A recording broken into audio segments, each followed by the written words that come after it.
Can Notre Dame be a playoff team in 2024? Marcus Freeman has this team believing that they can, and he had the right pieces in place to make a run. We will see what this team looks like in 2024 with this deep dive. Before we do that, though, make sure to subscribe to the channel, like the video, share the video. It goes a long way in helping this channel as well as helping the deep dive series grow. We are nearing the end of this series. Obviously, there are multiple videos still to come out, but we are getting closer to the end, and it has been such a fun series to go through so far. So let's keep it going with Notre Dame. Now, Marcus Freeman has done a good job of learning how to be a head coach as well as continuing doing some of the things that he was really good at Cincinnati. One of those things is being able to have a really good defense as well as recruiting at a high level. And that has continued so far in his time as a head coach. And also, he's brought in the right coaches alongside him to be able to continue that kind of thing going. And now he brings in a coach in Mike Denbrock, a former associate of his at Cincinnati. And Denbrock did really good things at LSU last year. And now they're hoping that he can do the same for Notre Dame. And we'll talk more about the offense and what we should expect and why it's kind of similar to what we saw with Denbrock when he was at Cincinnati. Al Golden is back, and that's a good combination if you are Notre Dame to have Marcus Freeman, Al Golden returning. Those are two brilliant defensive minds that are going to make sure that this is one of the best defenses in college football once again. The transfer portal was good to this Notre Dame team. They brought in a number of players that are going to be fun to watch and should be contributors right off the bat. You lost some talent as well, but I think if you ask Notre Dame fans, they feel pretty good about for overall the talent level that they have coming in and returning versus what they lost to the transfer portal. You have guys like Bo Collins coming in and Jaden Harrison at the wide receiver positions. Those are two guys that could play bigger roles this year. Same with Chris Mitchell. We'll see what he can do in this offense. Riley Leonard, obviously, everyone knows that he came to Notre Dame. His teammate RJ Oben will play an interesting role on the defensive side of the ball. Jordan Clark comes in from Arizona State at safety. He'll be fun to watch on that defensive side of the ball.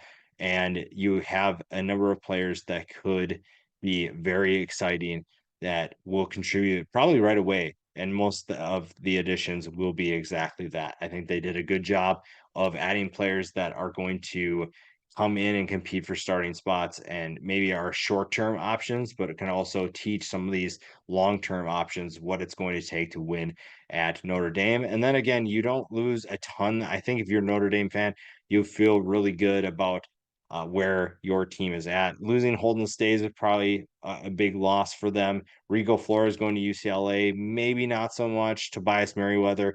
Again, those are two guys that are talented, but we didn't really see them do anything super explosive at Notre Dame, at least on a consistent basis. So that's probably the guys that you maybe single out. Braylon James is another name probably on there. Zeke Correll could be a big loss, though you feel pretty good about where your offensive line is if you're Notre Dame, even with some of the players that they lost. So you feel pretty good about what you have in the transfer portal versus what you lost.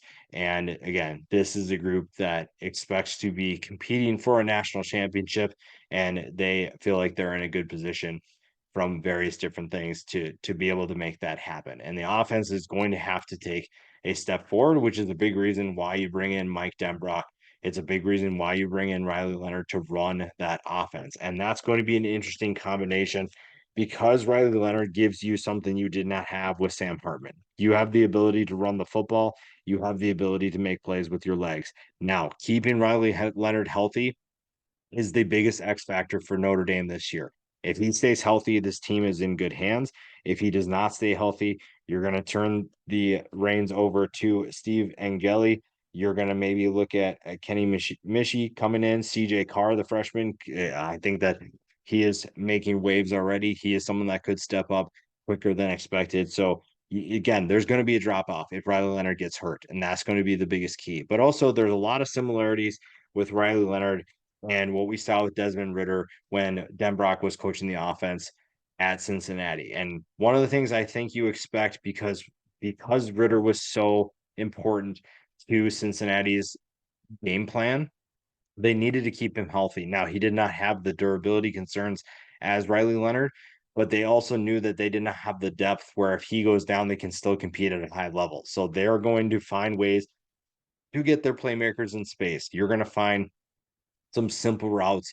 A lot of things that one of the things that Denbrock did really well at Cincinnati is he did a lot of moving the tight end across the formation when the ball is snapped, just to do a simple arrow route, a simple out route, a simple flat route, and make your quarterback make an easy read and get the football out of his hands.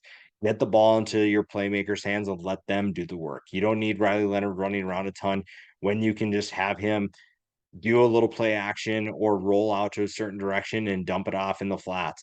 And you don't have to ask him to do a ton. Now, granted, that's not going to be your whole game plan, but that's how Mike Denbrock expects to keep him healthy. You're going to make him make quick reads and get the football out of his hands. You do not want him taking hits, and you want to be smart with how you utilize him. Yes, you're going to use some designed runs, but you'd like to limit that just because of we're already seeing him try to recover from an injury. So you're going through that process right now, and that's going to affect how they call plays in games. And Riley Leonard is a competitor. He is going to be someone that makes this offense better, but he has to be on the field in order for that to happen. So you can't afford to have him on the bench.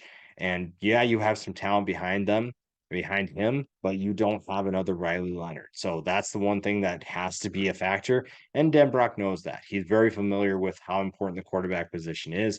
You saw that. You obviously probably want to ask him about what Jane Daniels was doing last year at LSU, sometimes taking some of those massive hits. And I'm sure he didn't love that. But that's probably another experience that he learned from. And he is going to basically he's going to tell Leonard, hey, we need you on the field. We cannot afford to have you missing time. So we're going to make smart decisions. We're going to get the ball into the hands of your playmakers, and we'll ask you to do certain things when needed. And Leonard should be able to handle that. The running back position's very talented, very interesting. Jadarian Price is going to be the starter as of right now, but he also has plenty of guys joining him in the rotation. Jeremiah Love, Jabrian Payne, and Devin Ford will all participate in that rotation. And depth is not necessarily a bad thing. You're just waiting for one of those guys to establish themselves as the alpha. Obviously, losing Audric Estime is always going to hurt, but you have plenty of talent behind him that makes for a really exciting season. So running the football shouldn't be a problem. That is something that Mike Denbrock is going to try to do. And this is a group that finished 28th in rushing last year. So they want to run the football. That is not a new set of information. So that'll be really fun to watch if you're a Notre Dame fan. You also have a passing attack that finished 49th.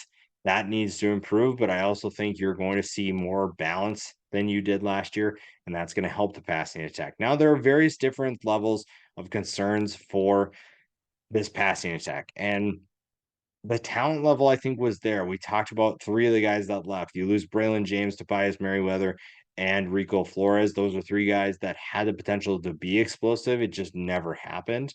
And it just didn't get to the level that they expected. So I think that we're looking at a different era and hopefully one that means good things for Notre Dame because you're going to need to move the ball through the air. And Riley Leonard has the talent. He just needs to figure out who his go to guy will be downfield. Now, wide receiver has plenty of options. Jaden Grayhouse has a bright future. He is someone who I think a lot of people expect to take a major step in 2024. Jaden Harrison will be right behind him, pushing him for time. Jordan Faison could be another guy that steps up as well. Chris Mitchell comes in from FIU, very underrated addition by this Notre Dame staff. Jaden Thomas is someone who will figure into that rotation. Deion Colsey will also. You're looking at the Colsey at 6'4", 212. That is someone who is definitely going to be utilized downfield. Bo Collins comes in at 6'3", 210 from Clemson. Micah Gilbert is a freshman who you need to keep an eye on, as is Cam Williams. Those are two guys to watch for this team, and we'll see what they're capable of doing. early in their careers. Then there's Mitchell Evans, the tight end who everyone expects to be great in 2024. And it's kind of easy to see why. 422 yards, averaged nearly 15 yards per catch. So he is someone that this staff expects big things from. And again, another similarity. I think there's a lot of similarities between the 2021 Cincinnati Bearcats and this Notre Dame team. And it's funny because you have Marcus Freeman, who's the defensive coordinator for Cincinnati on that team, and Mike Denbrock, who is the offensive coordinator. You have a mobile quarterback who maybe doesn't have the best arm, but has the ability to make plays and is vital to that team. You can't afford to lose him. You need him to be on the field. You need him to stay healthy. You need to find ways to get him open. This play calling should be very similar to what you had there. You also have a talented group of running backs. Cincinnati had that in 2021. Notre Dame has that in 2024. Then you have some wide receivers that need to step up and are kind of flying under the radar. That's what Notre Dame has. That's what Cincinnati had in 2023. Then you or 2021. You have tight ends that are going to be very good. You look at what when you look at what Cincinnati had, you have two talented tight ends for the Bearcats, and you have Mitchell Evans and what should be a talented tight end group in 2024. So there's a lot of similarities between that. And then also when we go into the defense, you have a defense that resembles that group quite a bit. And obviously that's kind of a weird comparison because everybody wants to be compared to either a former Notre Dame team or another Power Five team. But there's a lot of similarities between this team and a team in Cincinnati that became the first group of five team to make the college football playoff back then. So that's going to be a really fun group to watch. The offensive line obviously plays a huge role in this offense too. So you're going to look at how this skill position talent takes a step forward, but you also need to figure out who on the offensive line is going to help you achieve those goals. Because when you look at what they have coming back, you have plenty of options for starters and talent. It's just a matter of who's going to be that guy. You have four new starters that need to be identified. So that's kind of a concern, but also with how this team has been recruiting and what this staff wants to do, it'll be interesting to see who steps up and who's going to be those go-to guys. Ashton Craig gets a shot at the center position. We'll see how that plays out with Riley Leonard. Sam Pendleton could also play a role as Joe Otting could as well. So you're looking at a center position that is very important to this team. And it's just a matter of who's going to step up. You have a lot of young players that are going to play pivotal roles on this offensive line. Billy Schrauth is going to play one of the guard positions. Pat Coogan and Rocco Spindler could compete for the other guard position. Again, you're looking at a lot of underclassmen. Schrauth and Coogan are both sophomores, as is Emil Wagner at the tackle position, the right tackle position. 6'6", 281 pounds. Tosh Baker, even bigger, 6'8", 321.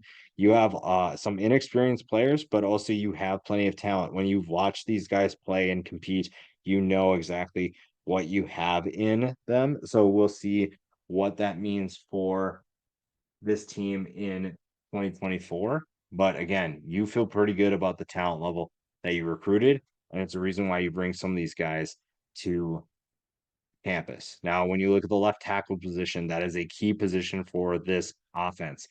Sullivan Absher, 6'7", 325 pounds. So you have great size at that left tackle position. So a group that should be very physical, a group that is very young and will have to grow up in quite a hurry because week one is not going to be kind. And you're facing we'll talk about that more later. You're facing a defensive line that is going to give you a lot of trouble. Now, we flip to the defensive side of the ball, and for as much as that offensive line might need some time to figure things out, they're going to get a dose of reality from this defensive line in practice. And that's huge. I think that's so good for young guys to learn what good football looks like because you are either going to show yourself as, hey, I am ready for this challenge, or I am not fit for this. I am not prepared for what this is going to require from me. So that'll be interesting to watch to see how this group responds to some adversity. And you're facing guys that are going to make life miserable. Howard Cross and Riley Mills are going to make everyone's life miserable this year, but they're probably going to make their own offensive line lives miserable more than others. And that's going to help that group get better, though. Facing a guy like Cross is going to make the game seem easy because nobody, for the most part, is going to, or you're just going to get prepared. Howard Cross is going to give you that level of competition that you're not necessarily going to see on a consistent basis, which is going to build confidence when you get to the games. But then also when you do face a team like Texas A&M, you are not scared because you're ready for that challenge. Now, we'll see what happens with that group as things play out, but the defensive line plays a huge role in the defense, but it can also help the offense in a way. So Cross and Mills are two very disruptive players, absolute studs at their position, and it'll be fun to see what they're capable of doing for this defense. RJ Oben, like we mentioned before, comes in from Duke. He is someone that's going to step up and play a big role right off the back.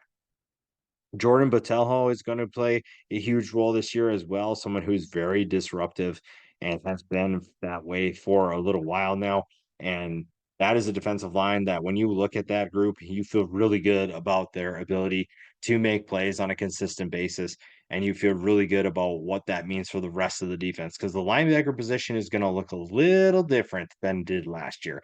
And that's a group that had a number of multi year starters. So having a defensive line like this is going to be huge. You also have guys like Joshua Burnham on the edge that could play a big role as well. You don't have a ton of experience behind Cross and Mills, but you have some players that could play a role as well. But again, if Cross and Mills are on the field, you feel really good about your chances against whoever you're facing and against any opponent. And that also, again, helps your offense because you get to see what level of competition you should expect to face. And it also, like I said, makes games easier. But this defensive line plays a big role in keeping this defense as one of the best defenses in college football. If they are disruptive like we expect them to be, it's going to help them obviously succeed, but it's going to get them to the college football playoff. It also gives the linebackers position or time, I should say, to get acclimated and figure out their new roles. Jack Kaiser is back. He will be the leader of that group. Again, this is a group that used to have multiple starters that are that brought back a ton of experience. And Kaiser is back for another year, and he will get everyone else up to speed. Joining him is going to be Drake Bowen. That'll be an interesting player to watch because he's a sophomore and someone who's taken on a little bit of a different role. Had 14 tackles last year, so he is someone who's played a little bit, but maybe not as much as you'd like. Jalen Sneed could be another guy that steps up. Again, you've seen a lot of sophomores and that might be concerning if you're Notre Dame, but also I think that's exciting. I think that when you have the sophomores and freshmen playing, it means that they're talented enough because if you're recruiting them to play at Notre Dame, you're saying, hey, we know that you can play. We are ready to see what you're capable of doing rather than, oh, we don't have any juniors or seniors. And the transfer portal is making it so important to have depth and so important to have certain young players in place. So I think that having young talent like that in the starting lineup is a good thing. And I think that's going to be really good for Notre Dame. And that's going to make them a really exciting team in 2024. And it's also going to help the secondary as well. Now, the linebackers are probably the biggest question, but the secondary and the defensive line should be able to make up for some of that, some of those concerns. And the secondary is, oh man, they are so fun to watch. The two guys everybody knows, Benjamin Morrison at corner and Xavier Watts, turnover machines. If you want to get the ball back to your offense, you turn to those two guys. Those are all American type talents that are able to get the football back to your offense. They know exactly what they're doing and they have a bright future in the NFL. They are on their way for sure. And now it's just a matter of getting new talent and transfer talent up to speed. Another sophomore that we'll talk about is Christian Gray. He is going to get tested so much this year because Benjamin Morrison lines up opposite of him. Teams are going to essentially say, we're not really going to throw at Benjamin Morrison. We're going to test this sophomore over here and see what he's capable of doing. And that's either going to, again, it's sink or swim. And right now, this team feels like it has a lot of swimmers and they have a lot of players that are ready for that challenge. If not Christian Gray, then you know you have a guy like Jaden Mickey that could step up Maybe Carson Hobbs, a freshman, could step in right away and play. So you have options at the other positions. You're looking at Jordan Clark, kind of that nickelback position. He is a senior that has plenty of experience last year at Arizona State, so he'll be interesting to watch there. Jaden Osbury will learn a lot from him as well. Then you have Rod Hurd, who comes in from Northwestern at the other safety position. I think that was an underrated addition by Notre Dame. I think that's going to be really interesting, a good fit for that defense. And then if you have uh, concerns about the future, Aiden Schuler will learn a lot from him, and Ben Minich will also learn a lot as well. So you have options behind those guys. You maybe don't have the ceiling that some of those guys bring to the table, like Xavier Watts, like Benjamin Morrison, but you feel pretty good about this group, especially a group that finished third against the pass. So you don't have a ton of concerns about that secondary. The secondary is going to be just fine. And that's huge because they'll face some really interesting teams this year that will test that secondary, probably more so towards the end of the year. But we'll dive into the schedule and talk about what should be concerning, what you feel pretty good about. And right off the bat, this is what I was referring to at Texas A&M. And if I'm Notre Dame, I am putting so much attention into that offensive line and getting them ready as quickly as possible because Texas A&M's defensive line is deep, is talented, has a lot of NFL talent on there, and they are going to be able to dictate the game if they find ways to take advantage of a young and inexperienced offensive line for Notre Dame. If Notre Dame wants to make the playoff, their offensive line needs to grow up and grow up quick. If they're not able to do that, they're in for a long season because Texas A&M will ruin a game plan. Their defensive line is stacked. They have so many good players that you need to block, and they are 2, 3 deep at a lot of those positions. So Notre Dame is in for a rude surprise if they're not up for that challenge. But I think that if this offensive line can mature quickly and make a statement against Texas A&M, you feel really good about where this team is headed this year. But the other thing is the wide receivers for Texas A&M are also going to challenge this secondary, and that's going to be an intriguing matchup. It's going to be fun to see what Al Golden and Marcus Freeman have dialed up for this team and how they defend Connor Wegman and that offense. That'll be really fun to see. A win there would be a huge way to start the year. Northern Illinois is not concerning. At Purdue is not concerning. Miami of Ohio is not concerning.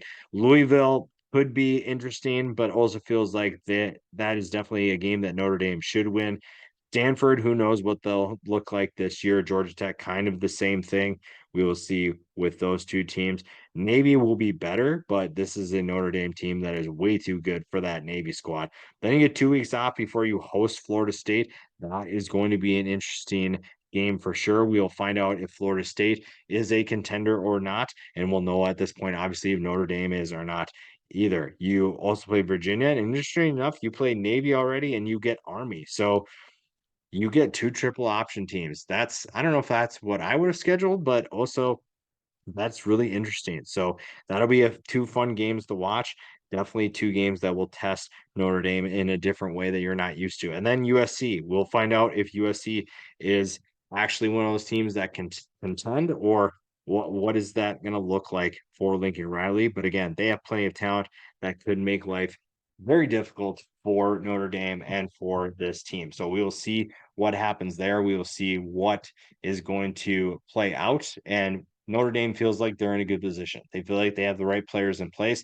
There are just certain positions that must step up and must mature earlier than others. Because if you can do that, you're looking at a college football playoff run. If not, maybe something a little bit worse. Because when you look at the ceiling for this team, I think all of those games are winnable games. Again, the offensive line is going to have to do some maturing, but there's also plenty of games that are winnable on this schedule. When you look at what could go wrong, the Texas A&M game is definitely a losable game. I think that Louisville will be tough.